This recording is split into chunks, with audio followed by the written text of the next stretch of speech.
Have you ever had life challenges come out of nowhere, like an unexpected wave, just as soon as you're trying to catch your breath? Doesn't matter how prepared you think you are. There's always something that's going to test your resiliency. And it feels like a struggle. Don't worry, I've been there too. That's why I want to share with you these 4 books that help build my foundation of resiliency. And it's not only just 4 books that I heard, these are actually 4 books that I've read and put into action. I can't stress, it doesn't matter how much you read, what good is reading and gaining the knowledge if you're not going to put into action? So just want to put that out there. Needless to say, let's tap into today's episode. Before I start recommending books, I know some people are like, hey, look, man, I don't got time to sit down and read a book, which is fine. It's cool. Everybody has things that they have to do, right? Like for me, I listen to audiobooks, and the audio app that I use is Audible. And then I also use Libby. Libby is from the library. So if you have a library card, you can essentially rent a book out for 2 weeks and you can listen to it. And if you want to, you can always borrow it again. I just want to put this out there. If you're going to use Libby, sometimes the books may not be available. You may have to wait a week. You may have to wait a couple of weeks or even a couple of months. So I don't want to just put it out there. Hey, I said this book is on there. And if it is on there, it's on there. But you may have to wait. And sometimes some books are not available on there, which is okay. But there's other alternate routes that you can do. I know those are the 2 routes that I use. And if there's a book that I really want to look for, sometimes I just go on YouTube and try to see if I can find it there. So I just want to put that out there for those who don't have time to sit down and read, just because you may be driving to work, you may be listening to it at work. So just trying to use your time efficiently. That's what I'm all about. All right, so that being said, let's actually tap in. Book number 1 is The 4 Agreements by Miguel Ruiz. And this is one of my favorite books. I read this book at least 3 times a year. There's no sugarcoating, because even though it's 4 simple agreements, it's always good to have a reminder. I'm not going to release all the agreements. As you see on screen, here goes the book for those who are looking for it. And this is one of my favorite books just due to the fact of these are 4 agreements that are simple but powerful. And it's broken down in a realistic way where you know that things are not going to change overnight. It's something that takes time if you just apply these 4 agreements. And these 4 agreements are like non-negotiables to me. I read this book often, every year, just as a reminder. I'd like to listen to it 2-3 times, as I said. And it's just because sometimes we get distracted, or sometimes you just need a good reminder, and it's just, oh, cool. And it's a quick read. You can read this book or listen to this book within a day. It's probably about, 3-4 hours? If you listen to it, it's 4 hours. If you read it, it could be about a 4-hour read. But I love it. It's the simplicity of it, but the also realistic views of you can change who you are if you stick to this, but you have to understand this is not going to be a quick fix. Next up is book 2, Be Your Future Self Now by Benjamin Hardy. This book helped me out in so many ways, because when I was having so many challenges that align with my actions today, it was like, man, what will my future self do? Instead of thinking about what I'm going to do in the future, it really helped shift the mindset of being that person today, right? Resiliency is not always about just challenges and being ready and prepared and all that. It's just really like walking into your purpose today, how you want to, essentially being who you want to be today. And with this book, I really took a moment to stop and pause and think, in the future, what does the future Herbie Mack look like, right? And instead of saying, oh, I'm going to do X, Y, Z, it's just like, yo, bump that. Let's do it today. We are going to not only act like that Herbie Mack from 3 years from now, we are Herbie Mack 3 years from now. Like today, it starts today. And that was something that was beneficial to me, because it gave me not only the confidence, but the self-awareness of like, why wait for 3 years to be that person? Be that person now, right? If you want to have these goals and you want to hit these goals and you want to achieve these goals as a successful person, and success is not even like financially or anything, but like a successful person is being able to walk in your purpose. Why wait 3 years to say, hey guys, I'm walking in my purpose? Let's do it today. And whatever hurdle that we face, don't think about it of, man, what would I do? No, think about it as that evolved person that you wanted to be in 3 years. And what would that person do, right?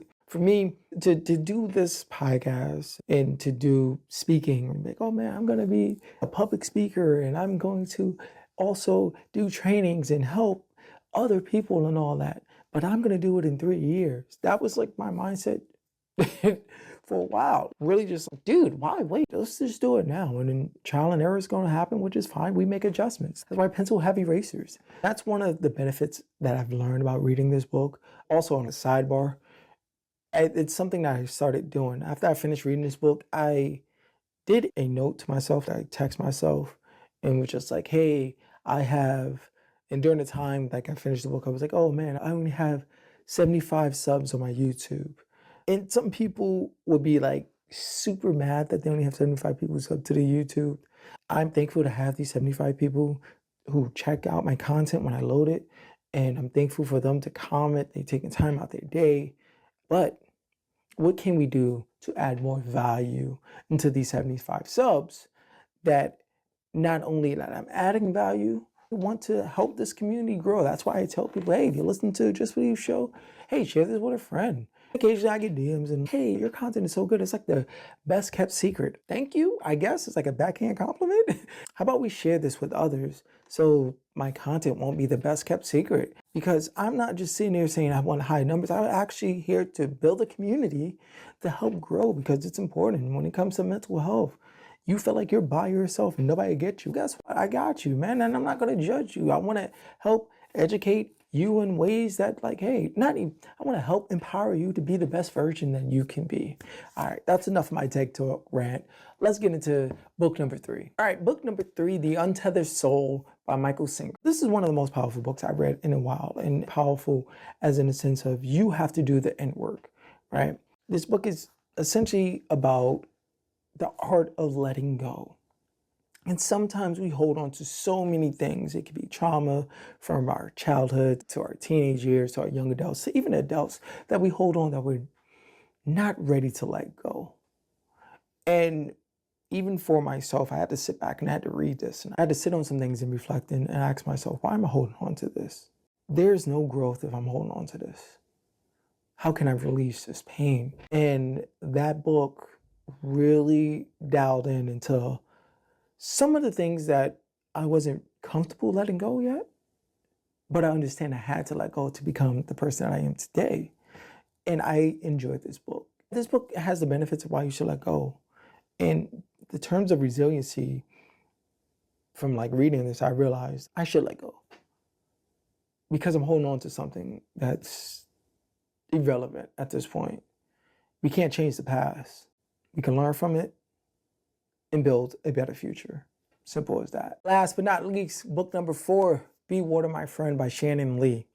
And if you don't know, Shannon Lee is the daughter of Bruce Lee. Unfortunately, Bruce Lee had died when she was about 3 or 4 years old. So she didn't really understand who her father was. Obviously, she knew he was famous, and little did I know, he had so many journals or diaries, whatever term you want to use, that he wrote in. When she got older, she was able to read them and really understand her father's philosophy.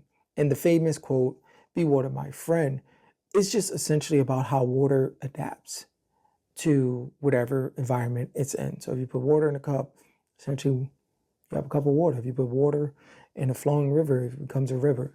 And that is so vital when it comes to resiliency, because sometimes you have to adapt to the environment. And not saying that you have to become the environment, but it can be beneficial to adapt and learn, okay, I've learned from this environment, now it's time to pivot. And just like the 4 Agreements, I read this book probably 2 times a year, right? And I really just be water, my friend. Because there's times where, as a person, there's things that we can't control, and you just have to adapt. These are the cards that I have. Cool. I'm going to work with these cards, right? This is the lemons that I have. Cool. I'm going to work with these lemons and we're going to make the best lemonade. And that helped not only slow the world down for me, but understand that adapting to certain environments is okay. Seriously, it's okay. Just understanding Bruce Lee philosophy, because obviously he's one of the biggest icons especially when it comes to martial arts, that it's just, wow, this man mindset is, to me, I'm like a sponge. Give me more, feed me more, and just understanding like how somebody like that was able to just go with the flow with certain things. When nobody wanted to work with Bruce Lee, when he was trying to get into Hollywood, he created his own movies, right? He learned what he had to learn. Okay, y'all don't want to help me? All right, I went with the flow with certain things. I adjusted. Now it's time for me to do my own thing and grow. And it's so vital. So that's one of my go-to books, because it's not only as an entrepreneur, but even like when it comes to mental health, it's so vital to understand that you won't be able to control everything. And sometimes it's important just to go with the flow. So I can't just give you 4 books. I'm going to actually give you a bonus book. And this book is You Owe You by Eric Thomas. And this book is, for those who don't know who Eric Thomas is, he's the #1 motivation speaker in the world. But this book breaks down not only just in a motivation sense of you owe yourself this, it's really the call of action of no one's not gonna just knock on your door and just hand you $1 million. No one's not gonna sit there and just pat you on the back and say, I'm sorry for your whole situation. Here goes a better situation, right? When it comes to foundation of building resiliency, it's so important, but what good is it if you don't have the confidence in yourself, right? No one's going to provide that for you. I can give you all the insight in the world, but if you're not going to put that into action, then what good is the insight? And that's something that this book reminds me of, right? If you want to have an empowering mindset, if you want to be self-aware when it comes to mental health and understanding that, like, this is who I am, these are my triggers and all of that, you owe it to yourself to do the work, but also be equipped with it, right? So when something comes, you understand, like, you put your hand on that stove and you're like, dude, that stove is hot. I learned my lesson the first time. I'm not going to touch the stove again because I already understand that it's hot. This book helped me understand that, hey, dude, you want to be the best version of yourself. If you want to get on stage, if you want to sit there and connect with the audience and change lives, you have to do that. You have to get up there and hit the record. You have to sit up there and put out the podcast episodes. You have to put out the content for them to understand that they have the ability and the tools to be a better version of themselves. But if you're not going to upload it, Herbie, guess what? Nobody's going to do it for you. Therefore, that changing people's lives, you can't if you're not putting in the work. But this is one of my favorite books. I listen to this book at least once a year. Just go back, just to pick me up, get that motivation to make, all right, cool. Especially when I'm doing like a 15-minute bike ride or walking around the block or just in the house and I'm cleaning up. I'm just like, all right, cool. This holds me accountable. This keeps me going. And that's why I just wanted to add this book on here. If you're listening to this on podcast, don't forget to subscribe. Don't forget to rate the show. If you're watching this on YouTube, don't forget to subscribe. And I have a question for you. What book do you read to help you get out that funk when you feel like you don't know what to do, or it just picks up your spirit? Comment down below. And with that being said, I'll see you next episode.